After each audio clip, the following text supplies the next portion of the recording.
more things change, the more they stay the same. Boundaries shift, new players step in, but power always finds a place to rest its head.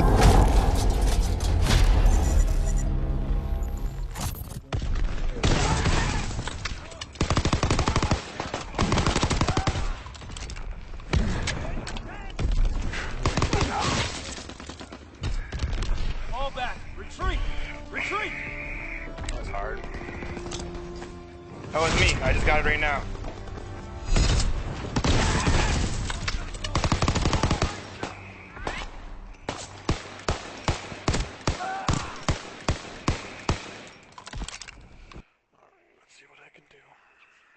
What up, guys? It's Hellraider here. Today I'm bringing you a gameplay on the map Point to Hawk. We're playing some Hardpoint. This is from the Cod World War II beta.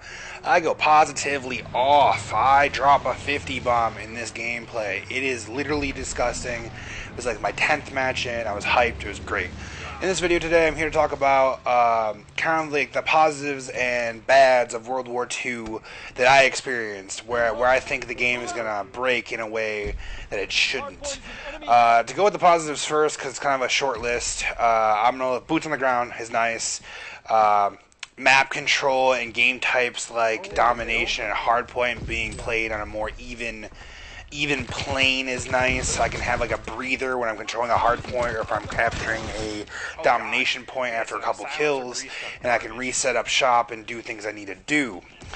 With that said, since it is boots on the ground and people can't be as maneuverable, there's a lot more camping going on, a lot more hiding in corners, laying in wait, some stupid stuff.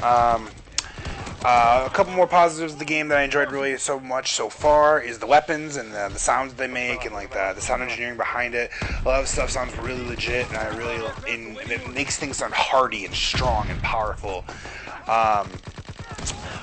But other than that, though, we're kind of going to drop down the line here and start going into the things I didn't like about World War II. First off, I'm going to say score streaks. Score streaks I felt like were a little too high to earn with how easily you die.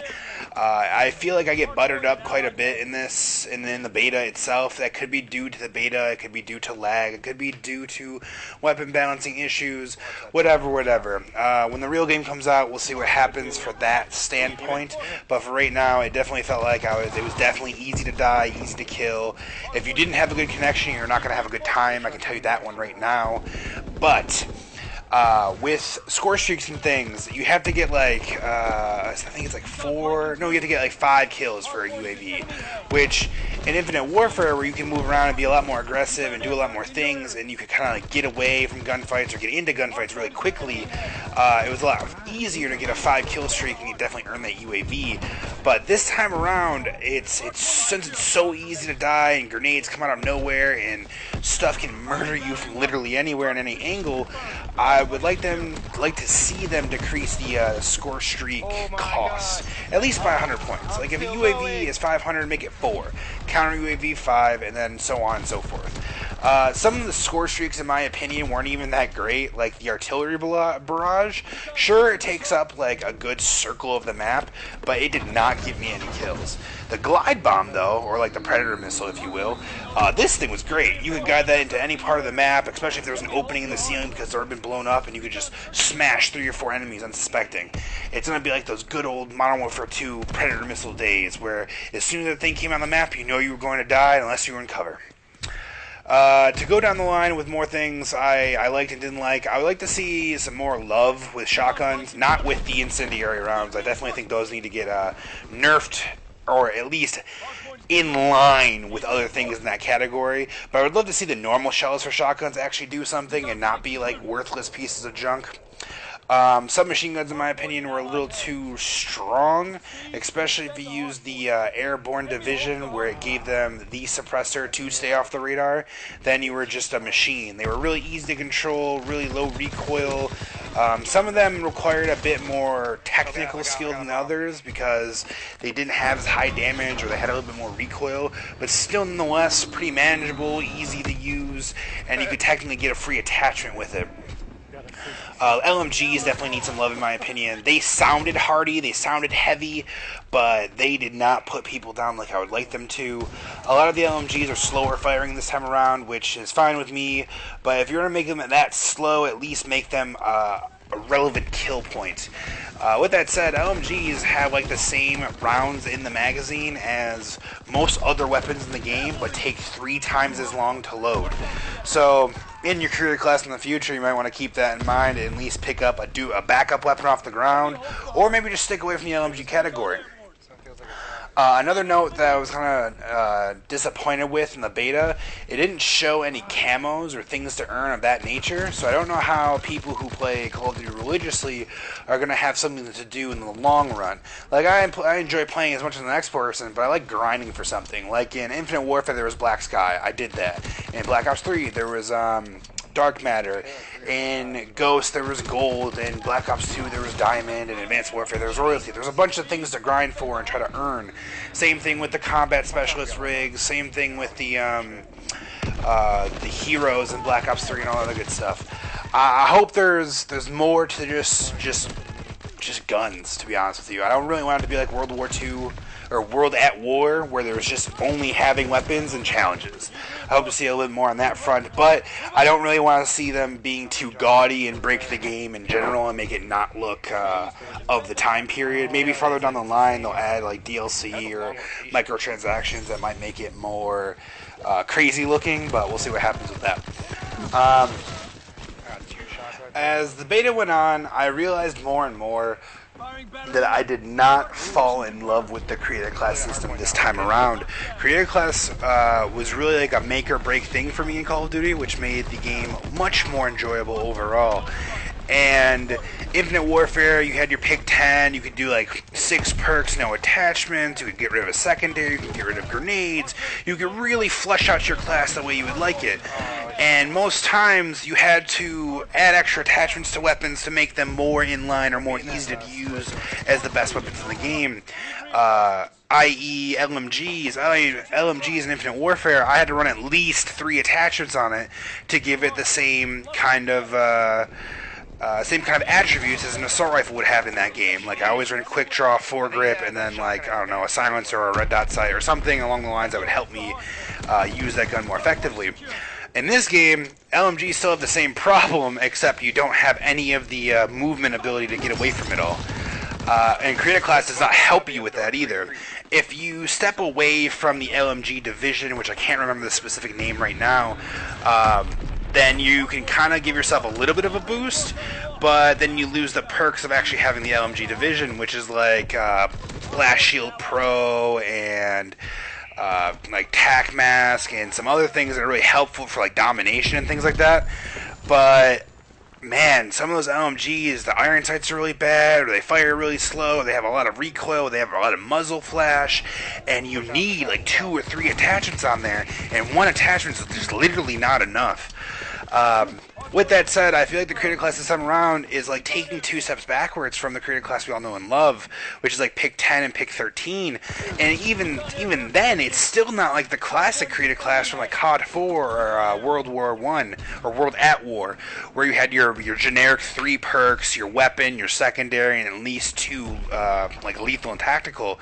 It's not even like that. This time around, it's just 1 super perk, which is your division, which if you use a weapon that falls in line of that division, it gives you another bonus perk towards that the weapon in that category. But if you don't, you're just getting the minor other benefits. And the only way to get those benefits is by using that division in general.